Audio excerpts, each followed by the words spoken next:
Hello and welcome to our presentation.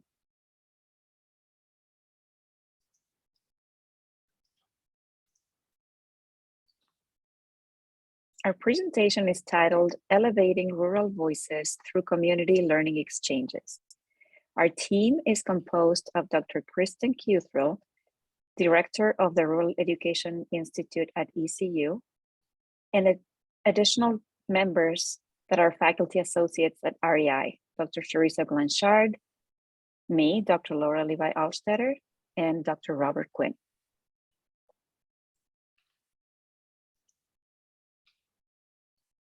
Our goals for our session today are discuss the Rural Cultural Wealth Framework, describe the concept of community learning exchanges within a research practice partnership, share examples of conducting CLEs in rural communities, and discuss lessons learned and future steps.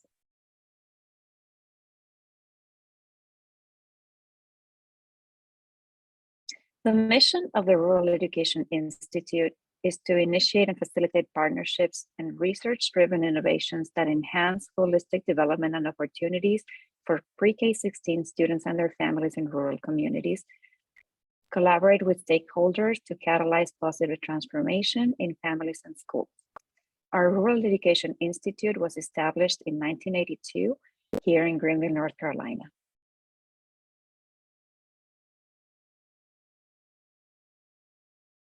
REI's scholarly publication is Theory and Practice in Rural Education, what we call TPRE. It is a peer-reviewed open access online journal, and it's one of 3 national journals for rural education researchers. We usually put out 2 issues, one in May and one in October, with the October one being a special topics issue. Our website is tpre.ecu.edu.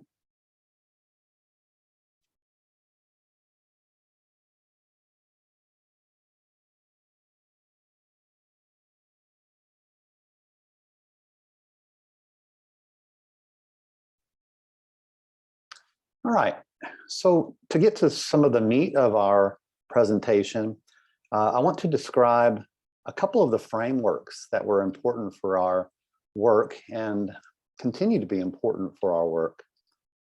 This first framework is one that our colleagues have developed called Rural Cultural Wealth Framework. In an expansion of community cultural wealth from YASO 2005, our REI faculty have developed the conceptual framework of rural cultural wealth that is specific to rural contexts. This framework is crucial to the way that we conduct community learning exchanges, and we want to highlight the primary 4 tenets of it briefly now for you. The 4 foci of the Rural Cultural Wealth Framework are rural resourcefulness, rural ingenuity, rural familism, and rural community unity. You can read about each of these 4 tenets here on the screen in some greater detail. Let me try to summarize some of what these work together to make an impact for our work. The big idea is that we want to highlight the context of our rural communities. We want to emphasize the agency of otherwise marginalized students through the mobilization of positive contributions from their personal support systems, such as their family and friends. Also from their school personnel, such as their teachers or their counselors, and from their community, including local resources and community stakeholders. And as we go through the presentation and talk about some of our work with the community learning exchanges, we hope that you'll see some of these tenets highlighted in the work that we've been able to do so far. Moving on to the next of our two primary frameworks, we're looking at research practitioner partnership here. This is a very important concept that formulates the underpinning of the way in which we do our research. This particular work is taken from Coburn and Penduel.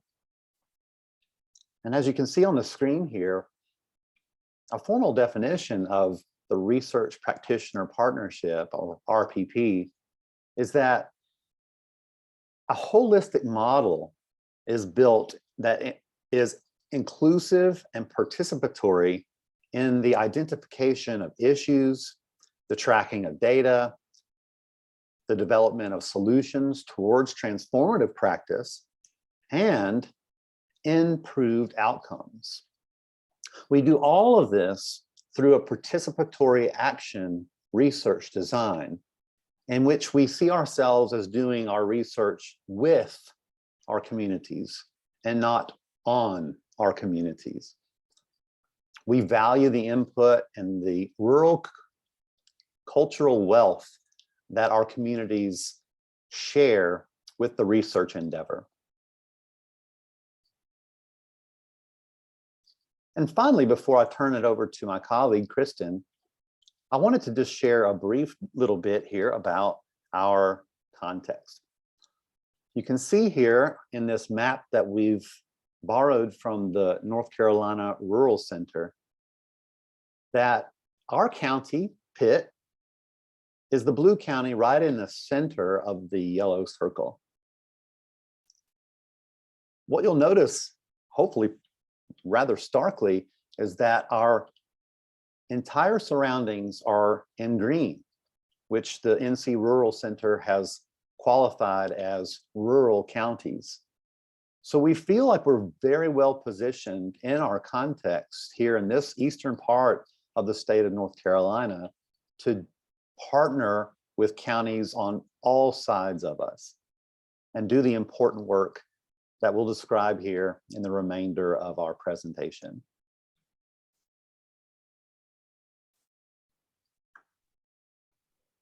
Hi, everyone. Thanks, Robbie and Lotta, for sharing, giving a little bit of background on REI, Rural Education Institute, and our frameworks that have been guiding our work.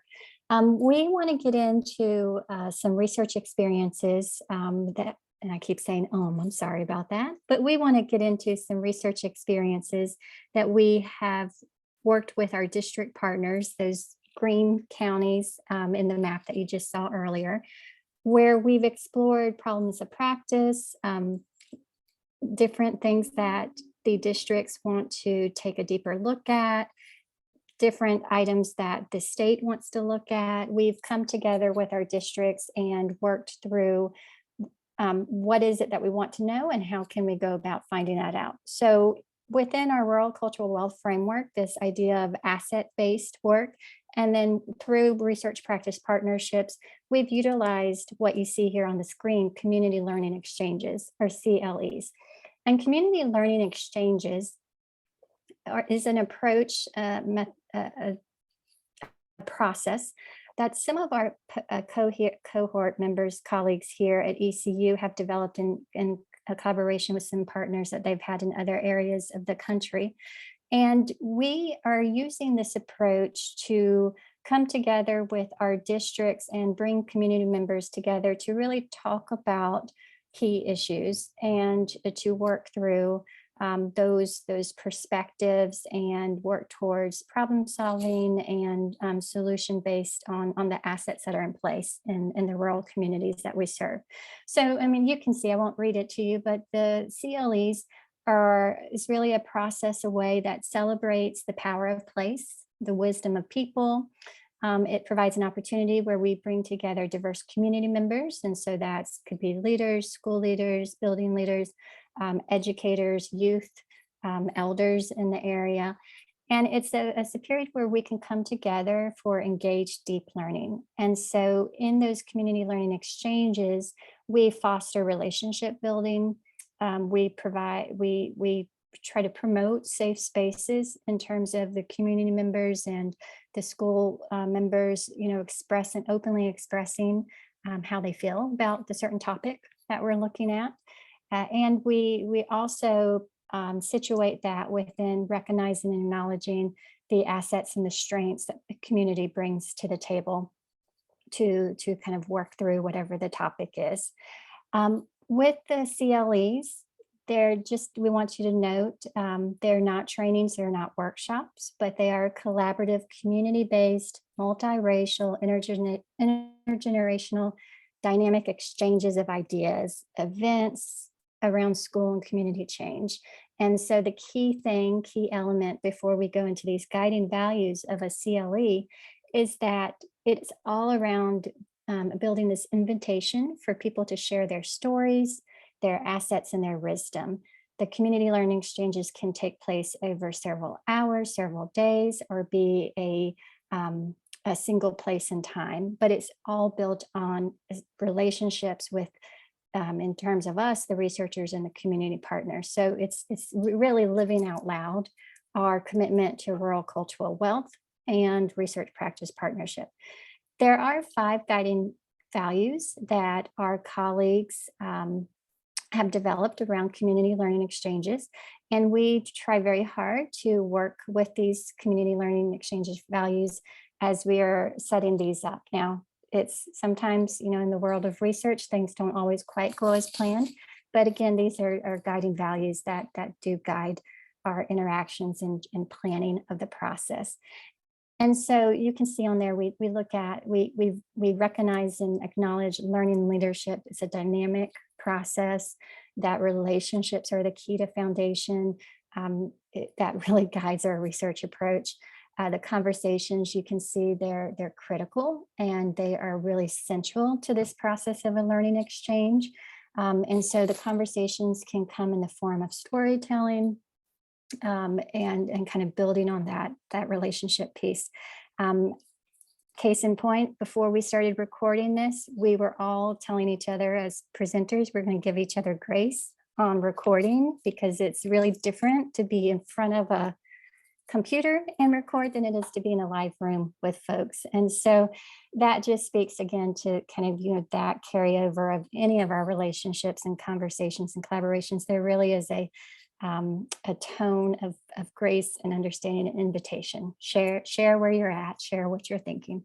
The other guiding values when it comes to CLE work, talks looking about who are you inviting to these conversations, and really it comes back to the people that are in the phenomenon, in the work, in the area. Those are the folks that need to be part of that conversation, part of that community learning exchange. And so you'll see in a couple of future slides some examples of who we were inviting to the community learning exchange and what kind of things that we were seeing result from that. But being strategic and purposeful in those conversations and invitations. The other piece that you'll see is that it really is about crossing boundaries. And for us, CLEs always come back to the educational process and how we do our work in schools and communities and lift families and kids up. And so making sure that the voices are represented as we invite folks, and that there is cross intergenerational conversations, that there are multiple stakeholders and groups involved in those conversations. And then the last is, it really does speak directly to our commitment to rural cultural wealth and asset-based work around rural communities and schools, is that idea that any kind of perspective sharing conversation piece is going to be based on assets, and it's going to be proactive, focused, and solution-based as we're working through sharing the phenomenon and how it was enacted in the area. So community learning exchanges is one approach that we have been using to, in research world, conduct focus groups, but it's not the sterile typical focus group. We do it through the community learning exchange. So I want to share with you a brief case study of where we ran a community learning exchange a few years ago, in one of our smaller rural school districts around us, one of those green counties in that map of North Carolina. And this particular CLE, you can see some of the photos of it, but the district itself was a smaller district, high poverty rate, and the kids that were in this particular school, there were only 4 schools in the district, and we were at an elementary school that had really a good size number of kids in it, 600 kids. That's big for that area, though it's only one of 4 schools in the whole district. The school itself was 83% Black, 9% white, and 5% Hispanic. And the student teacher ratio was a little under 17. What we found in the area when we were first engaging in research and work with this district was that we had a very, very supportive school superintendent who was active in seeking out partnerships. She came to us and was trying to figure out, how can I help, and this was years before COVID, how can I help build mental health supports and access and resources in my rural district? We're a little farther out that might not have some of those supports. We also, and this superintendent was there to kind of troubleshoot, problem solve anything that popped up. We were texting, cell phone buddies, all sorts of things, and she was just committed to getting support and resources in her district. And she would think outside the box on how we could do that. Another asset that we found in this particular school when we started the initial work was that there were multi-generational connections already within the schools. Again, 4 schools within that district, and a lot of the kids, caregivers and parents actually went to the same schools that the kids were going. And so that, and then there is also a lot of support from faith-based leaders and other organizations within the community that just felt the school was the hub and where they could pour into the county and to the families that they serve. The other piece that we saw as a strength in this particular area when we first started working was the district commitment. As I said, the superintendent was very supportive, but also the district-wide commitment to support mental health, additional staffing, and resources. And so when we first connected, they wanted to look at this problem practice in terms of, we have kids struggling, they're going through huge trauma stories. We don't have mental health clinicians right here in the schools. How can we help our kids process? How can we help our teachers at the same time support the children and themselves in the building space that we have? And so we teamed up together, and we were able to place some of our counseling education interns, who at that time have an initial license in mental health clinicians, and they were extra hands and feet, trained mental health clinicians that could be placed full-time into that school setting and work with the guidance, the school counselor. That the person was able to develop direct supports for the children that were experiencing high levels of trauma, but also do these community learning exchanges. And so the photos that you see are examples of the community learning exchanges that we led there in the building. And we invited the kids that were working with this, we called it a care coach, and then also their family members and their teachers as well, to come together. And we would do like sit in a horseshoe in the media center. We had just finished I think it was barbecue, big dinner meal that night for the family. We had books and all sorts of supplies for the kids and the families. And it was just a gathering fellowship kind of piece. But we took the time, our care coach and our faculty took the time to really talk through the mental health stigma in that particular community about, it's okay, we all need help, and here are some places that we can seek help from. And then what does this feel like? And how are we connected in the building? Some of the best conversations that were happening in that community learning exchange was when the older generation was sharing their stories of being in that same hallway as a child. For the little ones, the second graders, to hear that they hadn't made the connections, that they had walked through those same buildings, same doors, and had sat in some of those same chairs for it. And so it was building those connections across the generations. Those community learning exchanges, we continued through the year, and it just opened up pathways and dialogue for the families and for the administration as well, because the teachers were in those community learning exchanges and they could hear the perspectives of the family and the kids. Because sometimes the way we think things are coming across is not really how it's coming across. And so that opened up that dialogue. We found the community learning exchanges really increased the openness and acceptance for the mental health supports that were there in the building. It increased the what the teachers and administrators felt were good supports for their kids that were dealing with high levels of trauma. And it also increased engagement for those children within their classroom setting and then within the care coach setting. So we saw some positive benefits from that CLE approach there, and being intentional in collecting perspectives, but also building that community and dialogue. So we wanted to take that community learning exchange and try it with another research project that we had going on. And I think Sheresa is going to explain a little bit about this one. Yes. Hi. So as my colleagues just talked about, we have our frameworks, rural cultural wealth, research practitioner partnership, and the idea that we wanted to leverage community learning exchanges as a method within our data collection processes. So we offered that to our counties. So this slide just shares a little bit about our current project. Our research team, led by our leader, Dr. Cuthrell, secured a grant from the North Carolina Department of Public Instruction, Office of Learning, Recovery, and Acceleration. And the purpose of this project was to investigate the impact of summer learning programming on student learning.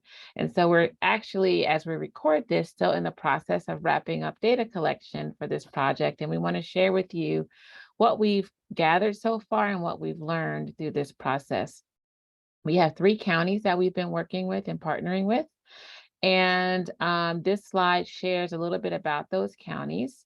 As you can see, the poverty level in all of the counties is at least 25%. We have one county that was closer to 45%. All of the counties are considered in Region 1 or Region 2 of our state, as you can see in that third column.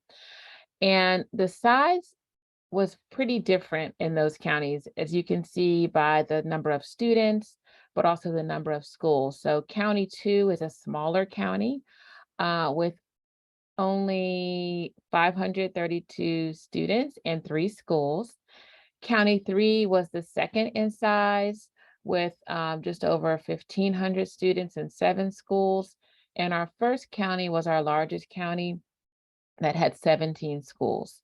And we'll tell you a little bit more about how we worked with these counties, and we didn't collect data or partner with them in the same way. So we'll talk about that a little bit. Other things we want to point out on this slide: for the National Center for Education Statistics, they're also coded differently.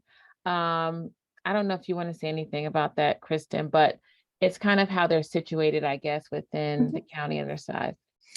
So with this particular contract research grant with our Department of Public Instruction, we wanted to elevate rural voices and perspectives around the summer learning. So to do that, we wanted to show a range of rural places and spaces. And so we use the NCES locale codes to help define that range. And so you'll see that these particular counties, the final counties that we worked with, do represent each of the 3 areas of remote in terms of locale code. And I know there's different ways of defining rural, but that was our indicator there for that particular purpose.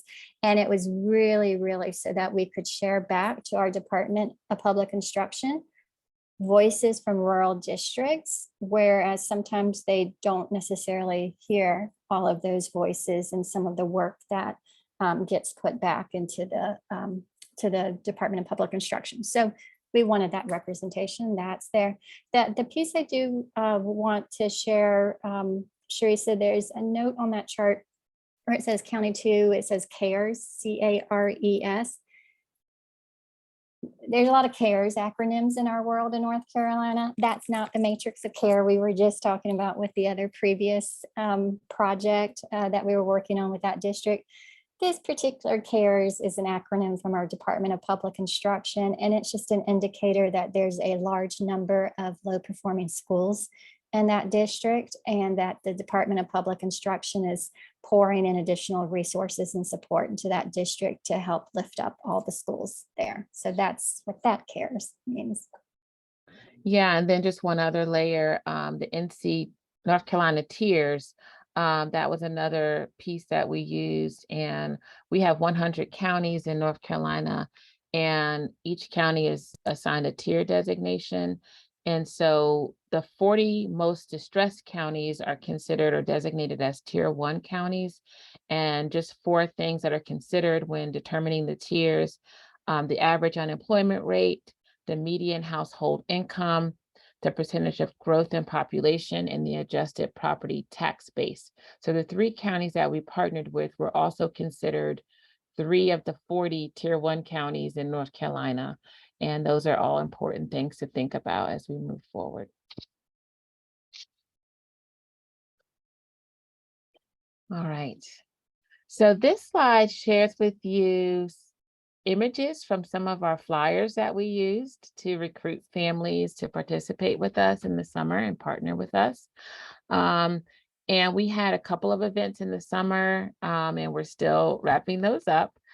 We kind of already mentioned that all of our counties had high poverty rates. One thing that wasn't mentioned on the other slides is that they're all also considered Black Belt counties.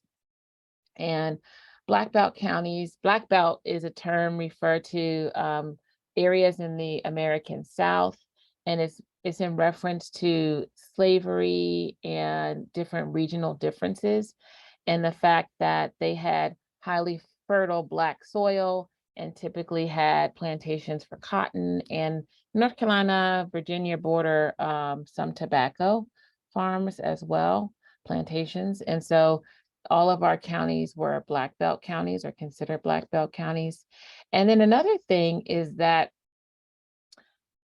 the superintendent in each county was our connector in different ways. And so it didn't look the same in each county. That was a place that we started though, because in some of the counties, we had existing relationships and projects, previous projects that we had already worked with those counties. And so the superintendent already knew us and already had a relationship with us. And the superintendent then connected us with others in the county that helped us to plan what we were going to be doing. Although we started with the superintendent in every county, that relationship between sort of like the central office and the schools or the sites was a little bit different in different counties. And so some counties would maybe connect us and they might have been voluntold that they were participating.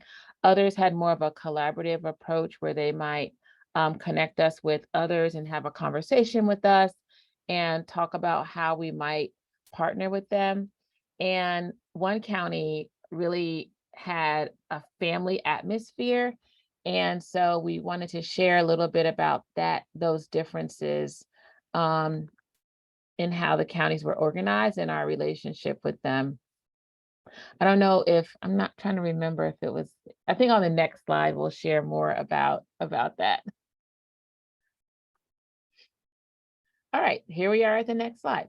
So across the counties, relationships were really important. And as I just talked about with the superintendents, that was the case. Knowing us, having a relationship with us, a previous relationship. And the central office staff or the superintendent, the leadership style was very different in how we decided to move forward or how we were connected with different sites.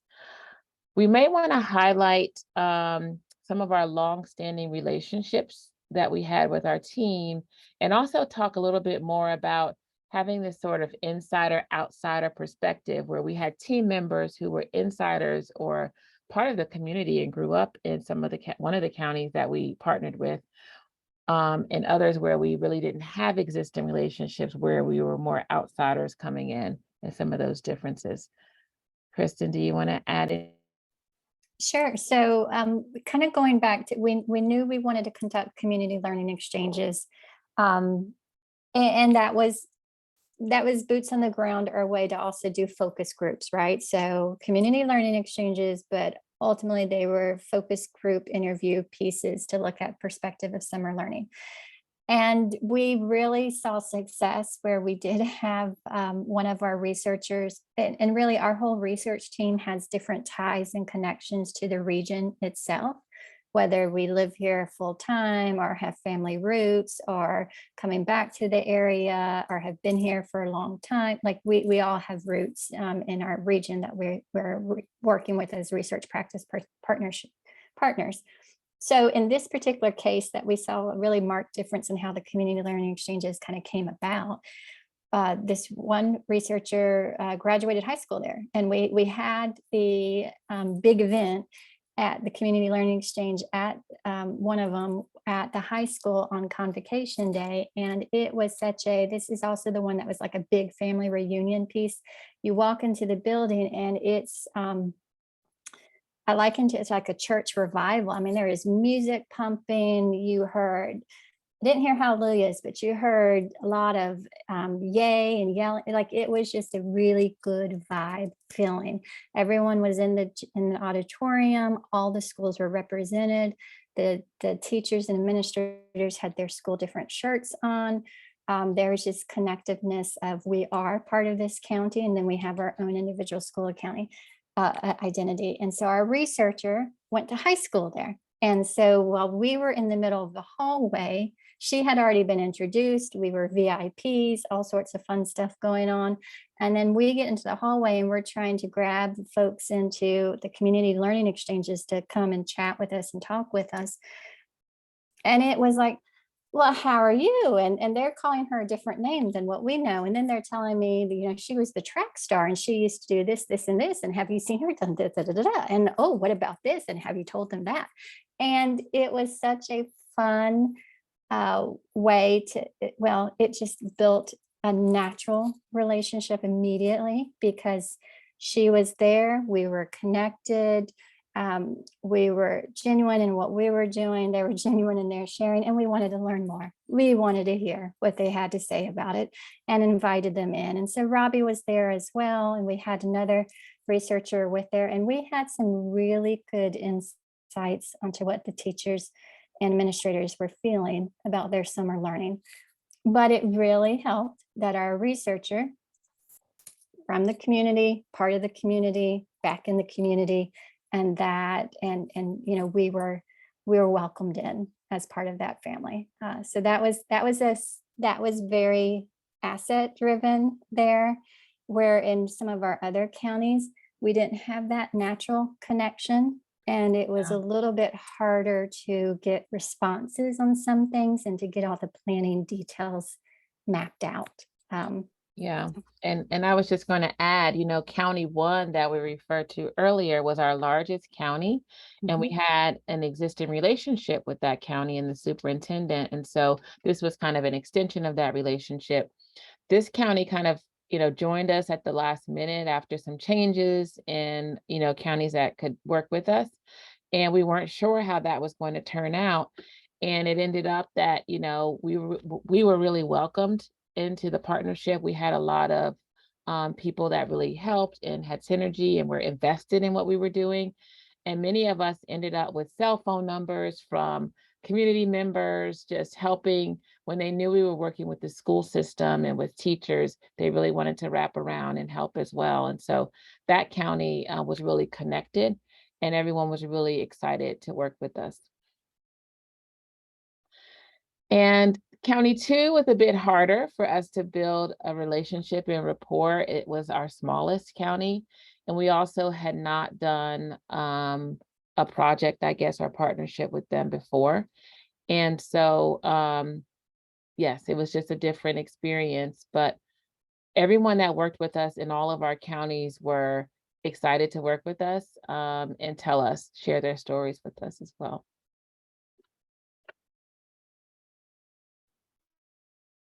Okay, so I have no idea how we're doing on time, but We have about 10 minutes. Oh, okay. If we want to get to our 45 minute, we technically have a little bit more time for y'all, Okay. but we were trying to keep y'all under an hour for the All recording. right.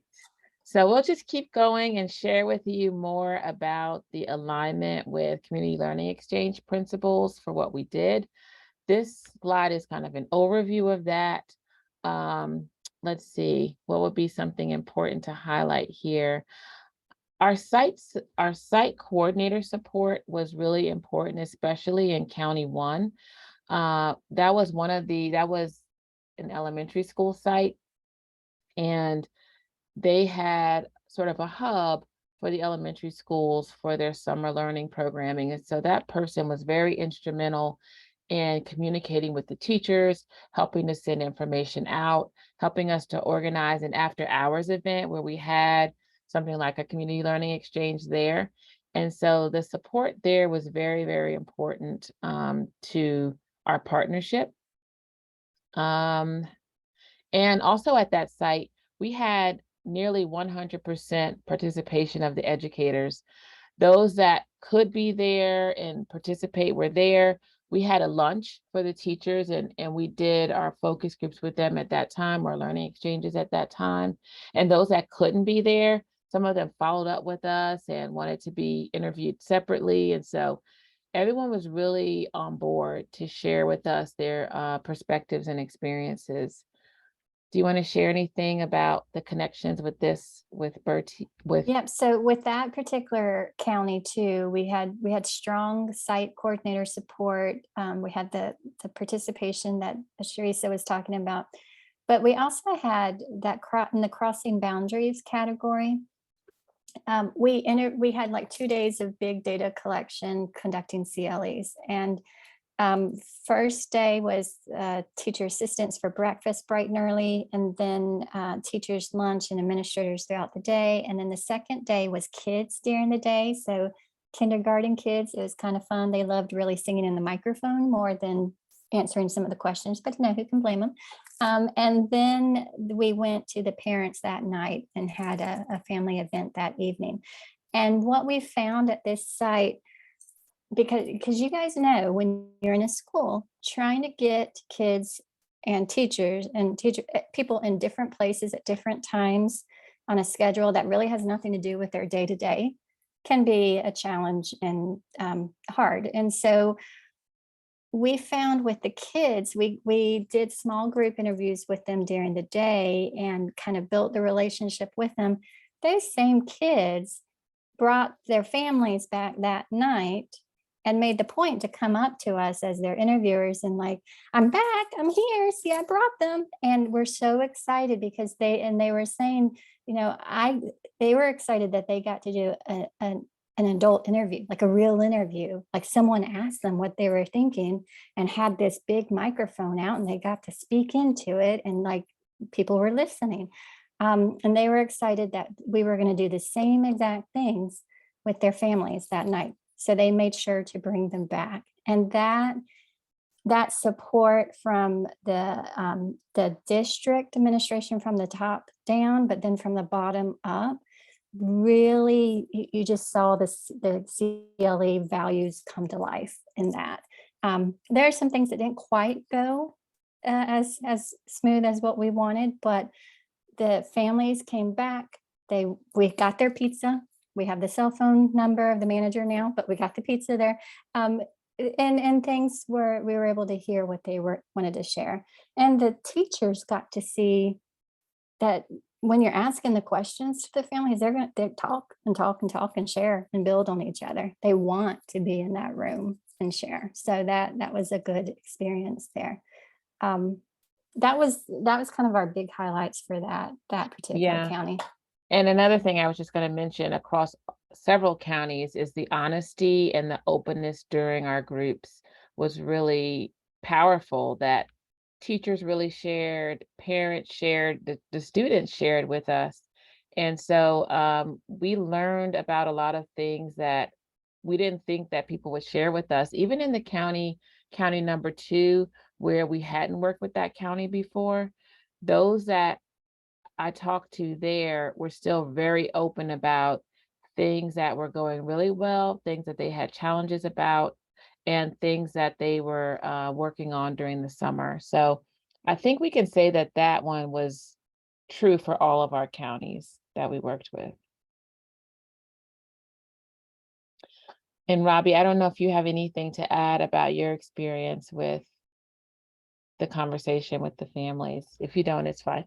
Yeah, sure. I can definitely share some of the things that I experienced in respect to 2 of the 3 counties where I was able to be in person on site and see the enthusiasm, the openness in conversations, the support, and so many other of these guiding principles and values for community learning exchanges. I think in one of the counties, for example, County 3, we saw that on this big assembly day that Kristen had mentioned a little bit earlier, that the community leaders were VIPs.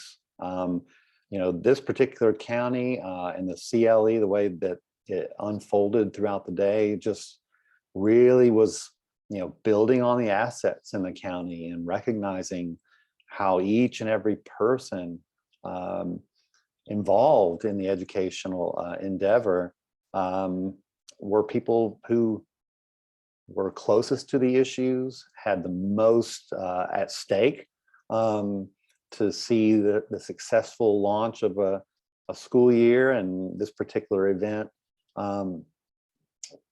That was certainly on full display in this particular case. And I guess maybe the last thing I'll share is that we seem to, even in the constitution of the makeup of our research team, be highlighting this crossing boundaries guiding value. You know, there are people from our team who represent all kind of diverse perspectives and bring that to bear on the research practitioner partnership. And we certainly see that echoed in the ways in which the site teams are composed of all kinds of various constituencies, people who are of all kinds of different diversities. So we're really excited about that, and we think that it helps to forefront this particular guiding value of the community learning exchange, where we're crossing boundaries and making sure that everybody's represented there on our team and at our sites. Yeah, and I want to echo that, Robbie. You know, that was something, some of it just happens naturally by the shared commitment to our communities and elevating voices. But then we were also purposeful in making sure that there were supports built into this particular contract and grant to bring people to the table. So one of our research assistants wasn't our traditional graduate assistant, but he's a gentleman that's working on his doctorate at another university and is teaching in one of our smaller, his home county in the Northeast. And he just reached out and wanted to get involved in rural education research. And he's from the county, from the community, and was very vested in learning more about education. This is first year as a kindergarten teacher. He has a law degree. He was coming back into education. Oh, that's the timer. Sorry, guys, we're at 45, but I think we're okay. We got a few more minutes. But we were able to bring him in, and he was able to connect and be part of the community learning exchanges. So we again, that scope of crossing boundaries, and then also people closest to the issues, finding that balance in our community learning exchanges was something that I think when we get into the nitty-gritty data analysis, we're going to see some pretty rich data come through and some trends coming from that. So, and now we're to lessons learned. So we've been learning a few things along the way, and then realizing there's still some stuff that we do not know. Always the case, right? And so we want to just connect it all back to, again, what was guiding and what has always been guiding our work in REI and our partnerships is that rural cultural community wealth, and then the research practitioner partnership that we come alongside and we build with. We don't know all the answers. We are part of the community. We are digging in and figuring out with folks. We did realize, in the beginning when we were mapping all this out, I think we thought, oh, we'll do X, Y, and Z across all 3 counties. And we should have known better. There are differences in it. And Sheresa kind of mentioned earlier some of the differences with the counties, and that just led to some CLE planning was like fast and furious, 2 days in now, and then others it's like 2 months now, and we're seeing the light at the end of the tunnel of getting that out. Like I'm delivering flyers right after this recording, so we're getting there, right? And it's just a range of the counties and what they are experiencing in the moment, and all the things that they have. We've had some of the strengths and challenges of the collaborative process, the site selection, the incentives that were part of it. Some of our superintendents wanted to do gift cards, others did not, and they had different reasons for it. But we want to honor what the leadership is seen as a fit for their county, and so we're navigating and working through that. We also realized you had to have A, B, C, D, a 8.1, a B.2. I mean, there are so many different versions of our plans. And really, when it came to the nuts and bolts of having an interdisciplinary collaborative team, that we'd always have a few of us on the ground there. And there's trust, flexibility and trust in how things were enacted in the moment as we worked through that. The piece that we did realize, technology backups when we were trying to collect, because again, this was part of our research. So the community learning exchanges, we were recording as we could. And you all know, rural areas and communities, internet's not always our friend. Bandwidth is not always our friend. So trying to make sure that we were in places and spaces where we could capture that information was something on the agenda as well. But then realizing sometimes the fancy microphone that the college sends with us is not going to work, and we're just going to have to use our computer or our phone to audio record, and going with the backup. So those are things as we were working through the community learning exchanges. I do recommend, if you ever do community learning exchanges with little ones, those big funky microphones I have behind me, actually can't see them, but they're the old school big microphones, silver things. The kids eat them up and they think they are YouTube stars and TikTok stars and just want to perform all day in front of it.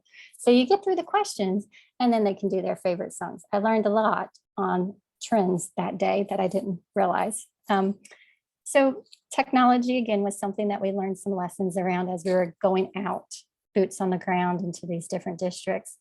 The misalignment piece there, and Sheresa, Robbie, y'all might have to help me remember some of our thoughts on that one, but some of the misalignment I think came in the components where when we were doing some of the community learning exchanges, families were eager to share, and I'm thinking of County 1 specifically, that first night where Robbie's in a room with families and they're wanting to share. We knew as researchers, we really needed an hour and a half to do the community learning exchange justice, to give time for developing trust and sharing and things like that. But the teachers and the educators, administrators, we're really set on, let's do this in an hour. The teachers aren't on contract, they're coming out. We have some things for them, but mining their time. And then some of them were not quite thinking maybe the families might have as much to share. So there is a disconnect some with how the community learning exchanges kind of naturally flowed versus the standard typical time that's allotted for family events, parent nights, community events at the schools. And that goes back to employee time clocks and sheets and compensation and all that kind of stuff that's on that layer of the side. But then also creating the spaces for sharing and truings, true kind of generative conversations there. So we did see some interesting phenomenon associated with that as we were collecting perspectives, but people still shared on both ways and in both styles. So and the other misalignment that I'll just mention, Kristen, that we experienced was in county number 3, where as a part of the community learning exchange, participants were supposed to be in workshops after the time during which we were interviewing them. And so we had a couple of focus groups going on, and we found that, you know, some of us were more attentive to the kind of set time frame in which our participants were supposed to move along to the next event of the day, and others of us were not as attentive to that. And that was because there was rich conversation going on. There was, you know, people were willing to share, and there was vulnerability, and, you know, there was a space in which we saw some of the principles of CLEs being honored and highlighted. So I think that just in the sense of timing, we were perhaps experiencing some misalignments there in that particular experience. Definitely. And then we want to share in the time that we have left next steps. And really, this is just a call for those viewing or listening into this session to consider community learning exchange as an approach in your next research partnership. We will do things differently, maybe in terms of, like I said, some things were fast and furious, and others have taken a little bit longer to work out the details. So making sure in all things is that you give yourself time to do it and kind of focus energies around that.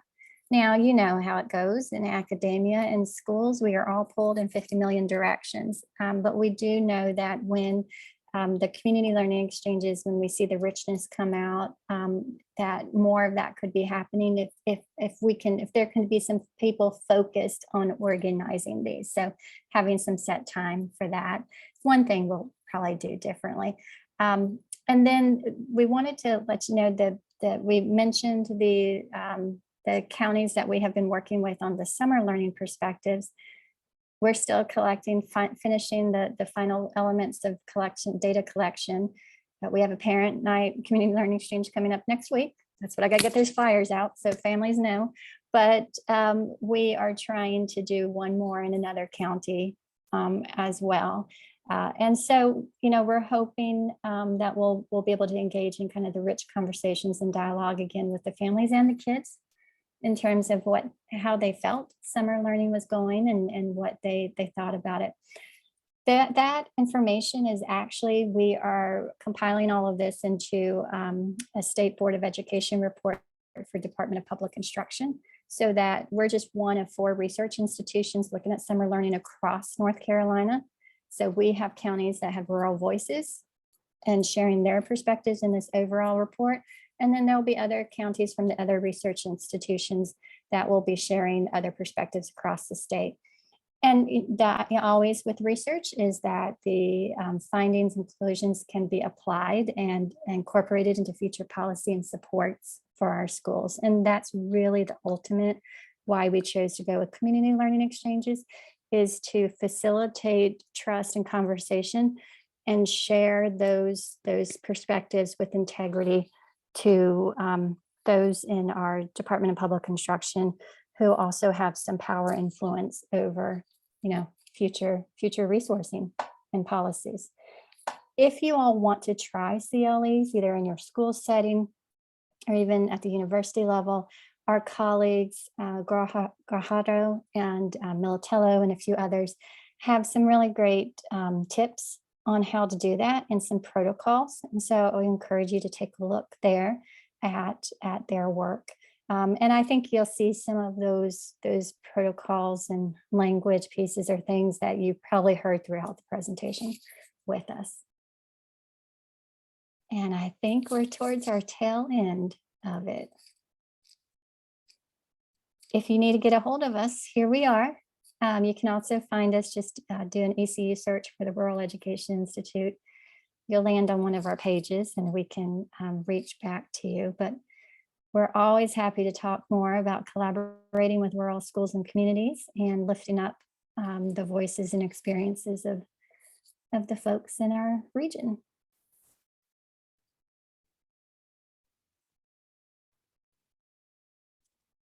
And you can't go without references, right?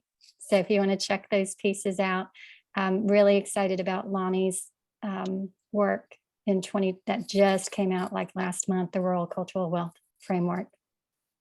Check it out if you can. Yes, and I'll just mention while I'm at it, we had one slide just 2 slides ago with a reference to Guajardo as a 2016 reference. Just please note here, this reference is accurate. It's a 2015 book. So that's the first edition. So thank you for taking note of that. It's been good to present this work to you all, and please do contact us if you need anything, if we can assist you or share more with you about our approach to community learning exchanges. We'll see some of you at the conference. So, okay. Bye, everyone. Thank you. Thank you. Bye. Thanks.